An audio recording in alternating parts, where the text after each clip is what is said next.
Selamat malam Bu, saya Karena Stepi Sendiri, mahasiswa semester 7 Prodi PGSD. Di sini saya menjelaskan tentang penilaian berbasis kompetensi dan pelapor hasil penelitian. Yang pertama itu pendahuluan dalam dunia pendidikan modern. Penilaian tidak lagi hanya fokus pada data akhir, beberapa angka juga nilai ujian. Penilaian harus mampu menggambarkan kemampuan nyata peserta didik yang dalam memahami, menerapkan, dan mengembangkan pengetahuan, keterampilan, serta sikap. Oleh karena itu, konsep penilaian berbasis kompetensi menjadi sangat penting.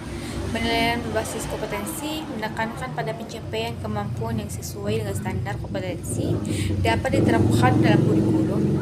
Selain itu, hasil penilaian perlu dilaporkan secara jelas dan bermakna agar dapat digunakan sebagai dasar pengambilan keputusan dalam pembelajaran. Yang kedua itu pengertian penilaian berbasis kompetensi.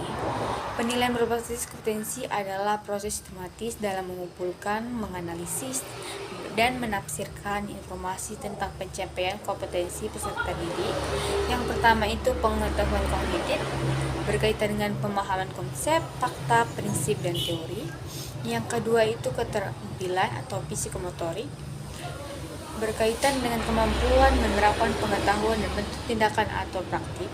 Yang ketiga itu sikap atau afektif, berkaitan dengan nilai, karakter, dan perilaku peserta didik dalam proses pembelajaran.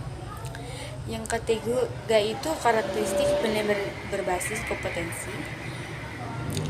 Yang pertama itu berorientasi pada tujuan pembelajaran dan kompetensi harus dicapai, menggunakan bahasa teknik penilaian atau tes dan non-tes, dilakukan secara berkelanjutan selama proses pembelajaran, mengukur proses dan hasil belajar, dan yang terakhir menekan pada keaktifan peran siswa.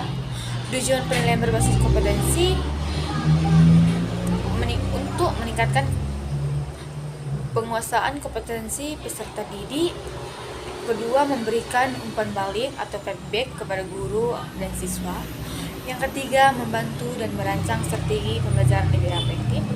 Yang keempat, mendorong siswa untuk mengembangkan potensi diri secara optimal. Yang kelima, menjadi dasar dan pengambilan keputusan serta remedial, pengayaan, dan kenaikan kelas. Ada pula dengan teknik instrumen penilaian berbasis kompetensi. Yang pertama itu tes tertulis atau pilihan berganta, isian dan atau esai. Yang kedua itu ada tes lisan, dilakukan melalui tanya jawab langsung untuk mengetahui pemahaman siswa. Yang ketiga penilaian praktik atau demonstrasi, eksperimen, dan presentasi. Penilaian proyek dilakukan melalui tugas dikerjakan dengan proyek tertentu seperti penelitian sederhana atau membuat karya.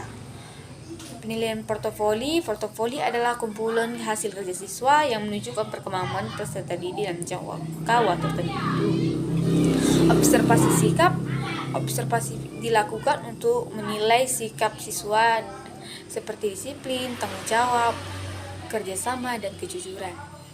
Prinsip penelitian berbasis kompetensi yang pertama itu valid atau sesuai dengan kompetensi yang diukur.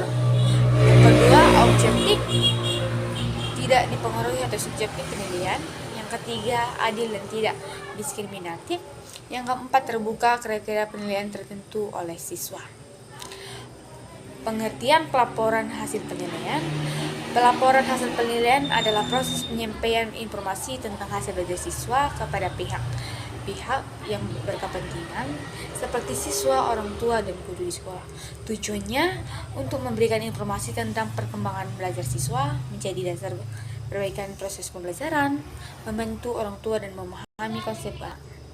Bentuk pelapor yaitu nilai kuantitatif, predikat, deskriptif kualitatif, dan rekomendasi. Baik, sekian dari saya. Terima kasih.